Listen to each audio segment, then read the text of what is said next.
सबको नमस्कार। आप सबको मेरे इस चैनल पर स्वागतम है। भक्ति ज्ञान का आपका गुरु पूर्णिमा की हार्दिक शुभकामनाएं। आइए सुनते हैं गुरु पूर्णिमा की ये व्रत कथा। पूर्णिमा के अनुसार महर्षि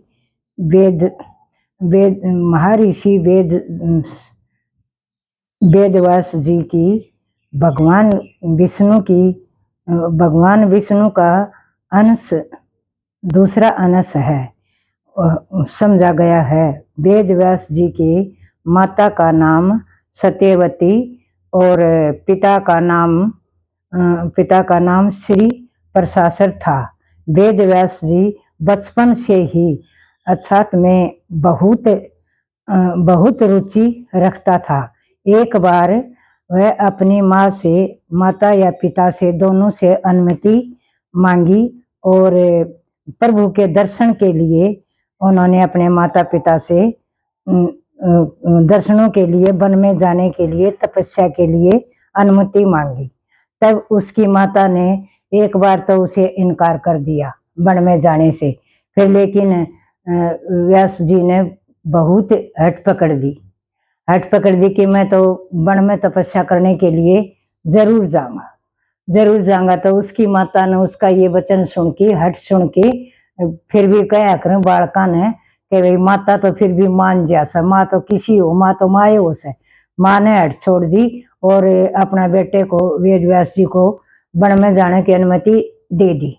वो वन में चल पड़ा माता की अनुमति सुन के और माता पिता को दोनों को प्रणाम करके और वन में वेदव्यास जी चले गए। तो फिर माता ने पीछे से उससे कहा है कि बेटा एक बात सुन, अगर आपको घर की याद आए तो आप वापिस आ जाना वन से।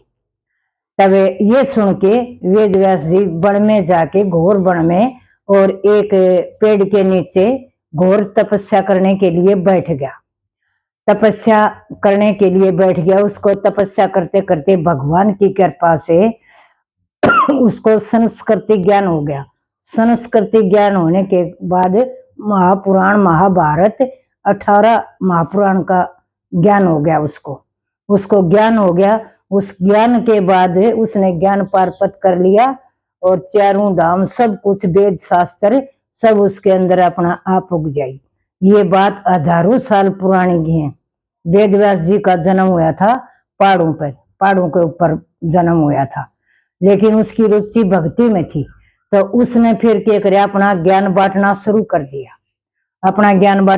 कर दिया और सबको ज्ञान बांटे और सबको अपना प्रचार दे। तो इस ज्ञान बांटने के कारण वेदव्यास जी का जन्मदिन है। आज के दिन पैदा हुआ था, आज उसको इसी कारण उसको सब याद करते हैं। सभी उसको इसीलिए ये वेदव्यास जी की ये पूर्णिमा बोली जाती है। इस पूर्णिमा को सब उसको याद करते हैं। तो उसने सबको ज्ञान बांटा और अपनी तरफ से किसी को तकलीफ नहीं दी। तो इसकी पूजा करो और इसको याद करो। अपना गुरु है तो गुरु को मनाओ और गुरु नहीं है तो अपने माता पिता को मनाओ। अपने माता पिता की पूजा करो और अपना गंगा हो या भाई घर में गंगा जल से नहाओ, स्नान करो और इसकी पूजा करो। गुरु पूर्णिमा की आज के दिन गुरु पूर्णिमा का बहुत महत्व है और इसके करने से सकारात्मक को और आत्मा को शांति मिलती है, फल मिलता है। जो भी अपने मन में कोई इच्छा हो इसके व्रत करने से, इसकी पूजा करने से सब कुछ मिलता है। तो इसीलिए वेदव्यास जी को आज के दिन गुरु पूर्णिमा के दिन याद किया जाता है। ये गुरु पूर्णिमा होती है, गुरु का आदर होता है। गुरु की कोई निंदा चुगली मत करो।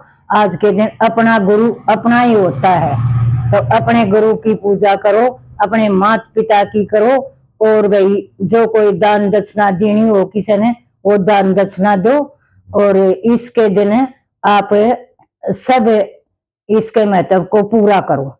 जो भी दान करना हो, किसी ने वस्त्र, भाई कोई छाता जो भी कोई पीड़ा दान करना हो, कोई भूंगड़ा चना कोई चीज भी हो, जो भी भूखे को भोजन खिलाए, कोई भी दान इस दिन दान आप ही कर सकते हैं भाई। तो ये गुरु पूर्णिमा का महत्व है। ये गुरु पूर्णिमा के दिन भाई ये आज इसलिए गुरु पूर्णिमा मानी जाती है। तो इसको पूरा देश मनाया जाता है। क्यों? ये भगवान कृष्ण के बराबर का है ये व्यास जी। ये व्यास जी कृष्ण का दूसरा अंश है। तो ये कृष्ण में और इसमें कोई फर्क नहीं है।